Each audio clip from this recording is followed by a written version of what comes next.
amigos, amigas, irmãos, irmãs, você que já é inscrito em nosso canal, você que ainda não é, inscreva-se, tá? Não perde tempo, estudos maravilhosos todas as semanas. Hoje nós vamos refletir um pouco sobre o Mabul, sobre o dilúvio, esse tão nefasto, né? Estrondoso e planetário evento, porque toda a Terra ficou submersa. Então vamos falar um pouco sobre o dilúvio, Noé. A segunda porção da Torá fala de Noé. No versículo 6 do capítulo 6 de Gênesis, vocês conhecem a história, mas eu vou aqui ler já o primeiro versículo que fala um pouco sobre a história de Noé, que foi considerado um homem justo da sua geração. Diz assim: então arrependeu-se o Senhor de haver feito o homem sobre a terra, e isso lhe pesou o coração. Algumas pessoas perguntam, Deus se arrepende? Porque no livro de Números 23, 19, diz que Deus não é homem para que minta e nem filho do homem para que se arrependa. E por que no livro de Gênesis o autor coloca a expressão arrependeu-se? Alguns acreditam que aqui é entristeceu-se, outros decepcionou-se. Mas por que não encarar na nossa visão humana como se realmente Deus tivesse sentimentos, não igual ao nosso, mas ele tem, e ele se entristeceu profundamente. Porque ele viu muita violência, ele viu muito Hamas, muito delito, e eram coisas absurdas, muito piores do que você imagina. Tanto violência contra seres humanos, era violência moral, sexual e física, também violência contra os animais, violência moral, sexual e física. Já naquela época, tinha coisas muito semelhantes ao que nós vemos hoje, viu? Homens se relacionando com animais sexualmente. Isso era um absurdo, coisas absurdas. Isso assustou realmente não só Noé e sua família, mas entristeceu o coração do Criador. E aí, nós temos um outro texto que eu vou ler com vocês e a gente vai refletir um pouco sobre essa ideia da água do dilúvio como juízo para aqueles que se perderam, mas que a mesma água do dilúvio se tornou uma porta de salvação e uma remissão, um batismo, né, entre aspas, para a família de Noé e para toda a terra. É como se toda a terra fizesse um mikve, uma imersão, um batismo para se purificar de tanta maldade cometida pela geração de Noé. Vamos a um outro texto no livro de Mateus. E vamos ler Mateus então agora, capítulo 24, verso 33 em diante. Porém, a respeito daquele dia e hora ninguém sabe, nem os anjos do céu, nem o Filho, mas unicamente o Pai. Como foi dito nos dias de Noé, ou como foi nos dias de Noé, assim será também a vinda do Filho do Homem.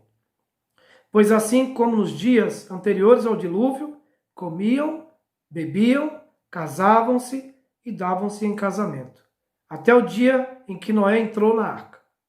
E não perceberam até que veio o dilúvio e os levou a todos, mas assim também será na vinda do Filho do Homem. Então, estando dois no campo, será levado um e deixado outro. Estando duas moendo no moinho, será levado uma e deixada outra. Portanto, vigiai, porque não sabeis a que hora há de vir o vosso Senhor.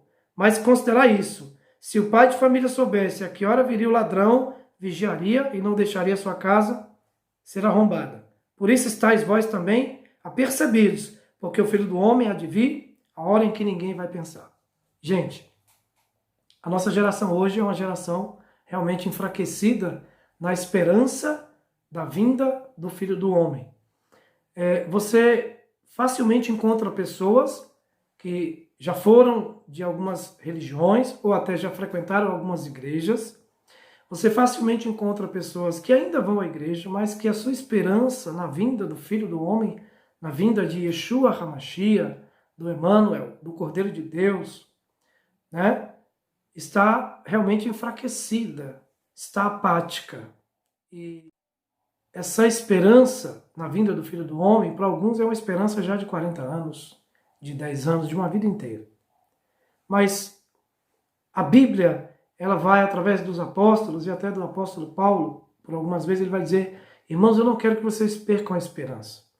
E aí eu quero ler mais um texto, e eu já vou fechar minha reflexão com vocês, no livro de Hebreus. Aqui no capítulo 10 de Hebreus, no verso 37, diz assim: Pois ainda em pouco tempo aquele que há de vir não tardará. Mas o meu justo viverá da fé. E se ele recuar, a minha alma não tem prazer nele. Nós, porém, não somos daqueles que retrocedem para a perdição, mas daqueles que creem para a conservação da alma. Então, queridos, é exatamente isso que eu quero refletir com vocês. O que havia nos dias de Noé? Pessoas dadas ao vício, às orgias, à violência, e não só isso. Pessoas que colocaram o prazer em primeiro lugar. Colocaram a sua satisfação pessoal, o seu egoísmo e a sua arrogância em primeira mão. E elas não realmente estavam preocupadas com o que poderia acontecer no futuro. Eu não estou aqui para trazer mensagens apocalípticas de tormento ou de assombro. Inclusive, eu quero falar sobre isso. Nós temos que realmente repensar a maneira com que nós estamos levando o Evangelho.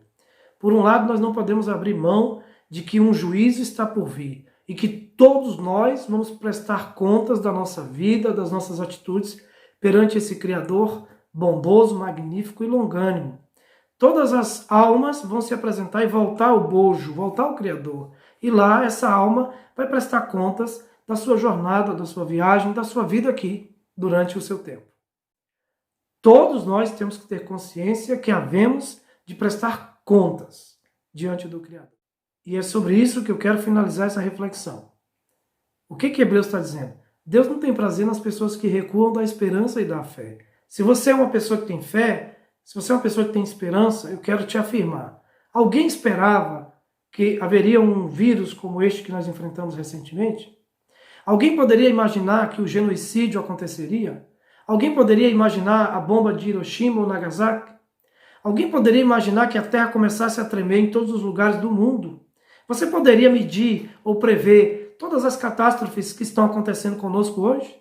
A Bíblia, sim, ela preveu e não só preveu, ela avisou e continua nos dando sinalizadores do futuro e do que nós vamos enfrentar adiante.